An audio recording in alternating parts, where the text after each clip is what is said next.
కానుకను హుండీలో వేసే సమయంలో అదే చేతిలో ఉన్న తన ఐఫోన్ కూడా దాంట్లోకి పొరపాటుగా జార విడిచేశాడు.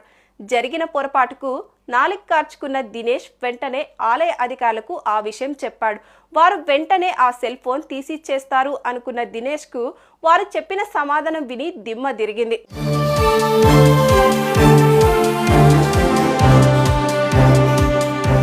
వచ్చే ఆదివారం నాడు హుండీలో కానుకలు బయటకు తీస్తాం. అప్పుడు వస్తే ఆ సెల్ ఫోన్ ఇవ్వడం మాత్రం కుదరదు, కావాలంటే అందులో ఉండే డేటా మాత్రం ఇస్తామంటూ ఆలయ అధికారులు చెప్పుకొచ్చారు. ఎందుకంటే ఇన్స్టాలేషన్, సేఫ్ గార్డ్ మరియు అకౌంట్ ఆఫ్ హుండియల్ రూల్స్ 1975 ప్రకారం విరాళం పెట్టెలో జమ చేసిన వస్తువులను ఆలయ ఆస్తిగా మారిపోతాయని, వాటిని ఇచ్చే ప్రసక్తే లేదని చెప్పడంతో ఆ భక్తుడు ముఖం వేలాడేసుకొని ఇంటి ముఖం పట్టాడు. ఆ తర్వాత తమిళనాడు దేవాదాయ శాఖ మంత్రిని కలిసి తన గోడు చెప్పుకున్నాడు. ఆయన కూడా అదే చట్టం గురించి చెప్పి